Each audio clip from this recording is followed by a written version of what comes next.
is the history behind the name Friendship. When Wolford School combined with 3 rural districts in 1935, they submitted a proposed name of Friendship Independent School District. The state said the name was taken by another district in the Houston area, so the district just took out the I and the D, which renamed it Friendship. That was 76 years ago. Friendship's career technology education programs are designed to prepare students for careers after high school. Caleb Brunlin takes us to a place where high school students can meet potential future employers. This month, Friendship High School CTE students attended a career expo held at the Lubbock Civic Center. The expo showcased a variety of careers and colleges for our students to explore. Many of our past students were present at the expo as well, though. One of these students, Peyton Kinney, was in the auto tech program at Friendship until last year when he graduated. He says it helped him in college at South Plains and in his future in the Marines. I'm in diesel mechanics now at South Plains. It kind of just sort of gave me a jump start to where I needed to be. It was a really good program, and that was one thing that I really liked about it. I learned more in that class than I did any other class. So, I mean, it just helped me out. It's not just, turning a wrench. You get math thrown in there. You get, history of the motors and things like that, and how everything works. Basic physics, things like that. So it's basically math and physics with a purpose, and that helped me out a lot. It gave me actually something to look forward to coming to school. Peyton also stated that in the Marines he wants to be a diesel tech. This expo shows that the CTE students are already thinking about their future. This expo is and will be a useful tool to help current and future CTE students find careers here on the South Plains. I'm Caleb Brunlin with FISD Tiger Zone. FHS students learned you don't need a whole lot to take a picture. In fact, all you need is a tin can and some light. Gordon Sandercox found out that commercial photography is going back in time. FHS commercial photography students are taking pictures with homemade cameras. I've learned a lot of things about cameras. Like, I've learned about aperture and ISO settings, and I've learned how to take pictures the right way and lighting and stuff.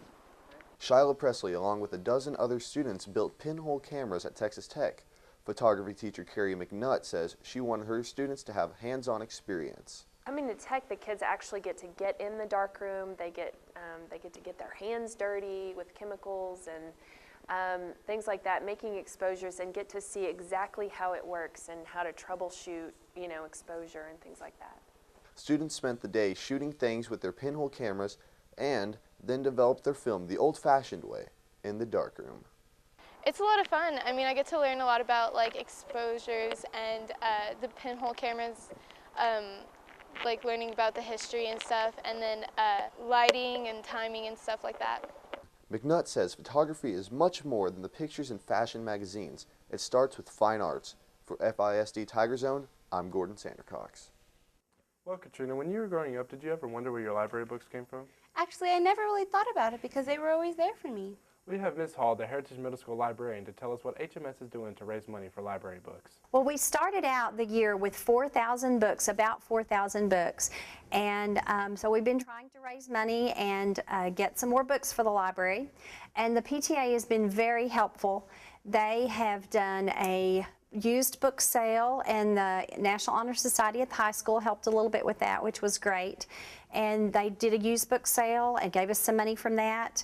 And then we also did an online, it's called Title Wish, and it's through a company that we buy books for, and people could get online and donate, and we did very well with that too. We raised about $1,000 with that.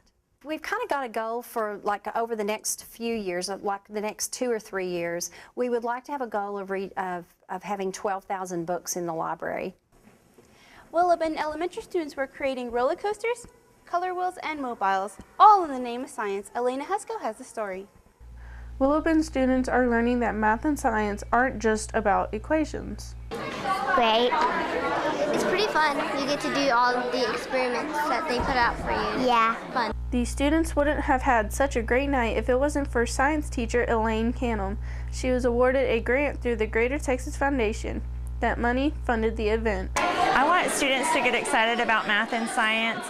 More and more careers are taking place in the STEM-related fields, and so I wanted to have a fun, engaging night for families and students to engage in math and science activities.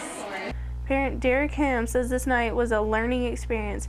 He says it opened the door for parent understanding of what their kids are doing in school. be able to work with them on projects that they have, read with them, try and find things outside that are science. So. Teachers are very pleased with the turnout of the night. It was the very first time they've had this night, and students hope they have another. For FISD Tiger Zone, I'm Elena Husko. Coming up in just a few minutes, we'll show you that healthy eating and holiday are like two peas in a pod. Stay tuned.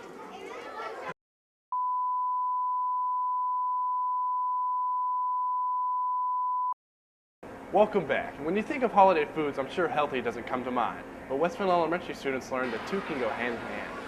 First through fifth graders learned how eating healthy can make a big impact on their lives. Students were able to see what healthy foods look and taste like. They chose from foods like fresh fruits, whole wheat crackers, and cheese. Students say they had fun learning and had their favorite healthy snack. Strawberries. I'm thankful for sharing snacks, and I'm not rude for sharing snacks. This is Westwind's 10th year they've been teaching healthy eating to their students. Oktoberfest wasn't just about goblins at Crestview Elementary. It was much more. Katrina Gonzalez shows us how parents and students are getting involved. Crestview's assistant principal, Denise Stewart, says this event isn't just fun and games. It also serves many other purposes. One is just a bridge between the community and the school. We invite parents and, like I said, families to come out. It's a safe place to have fun, play games, eat food, talk among other parents that go to this school. And PE instructor Coach Condor says each family had to pay to get into the Oktoberfest. They had many in attendance, and all that was donated goes toward education. Because all the money that are raised is divided up amongst the teachers, so they kind of have some extra money that they might want to use in their classrooms. Parents who went said they had a great time. I think it's a great opportunity for parents to get involved with their children and their teachers and to meet the other kids at the school. And kids were having a blast. Some were getting their hair colored, some were getting lost in the inflatable maze. There was a haunted hall and a silent auction, but the kids' favorite was The face painting. Cotton candy. Going through the Harmon house. Playing games. For FISD Tiger Zone, I'm Katrina Gonzalez. This was Crestview's 25th year to hold Oktoberfest, and it has been a great success for them. Willow Bend also had their Fall Harvest Festival. Skylar Stevens shows us how storybook characters inspired this year's theme. It's that time of year again. The sweets are rolled out and creepy little ghouls and goblins are around every corner. In this fright-filled season, dressed-up stormtroopers and graceful angels all come to one place, Willow Bend's Carnival of Character, which also promotes reading while having a blast, as Kathy Dawson explains. Well, the event is called Carnival of Characters. It's the third time that we've done this in place of a Halloween fall festival kind of thing. Our goal was for the kids to choose costumes that went with books. And so they could have a character costume that went with the book, and then we could also push reading and our book fair at the same time. This event was put together for the kids by PTA teachers and also by the students. Willow Bend students put together a large part of the Carnival of Character, writing their own play and getting parents to bring animals of all kinds for a mini petting zoo. Well, lots of fun activities. We're kicking off our book fair. We have a fairy tale fashion show, and the fifth graders actually wrote the script for it, and they're performing in it, and it's performed 3 times during the night. We've got a petting zoo, and we have a cakewalk and a book walk and concessions that the PTA are selling. With an attendance of over 250 people, the Carnival of Character was not only fun, but it's a safe environment for kids to read and get some sweets. For FISD Tiger Zone, I'm Skylar Stevens. It's been a great first semester, showing you all the great things we do here at Friendship. Be sure to catch us again in February when we return. Until then, we wish you a Merry Christmas and a Happy New Year from all of us at FISD Tiger Zone.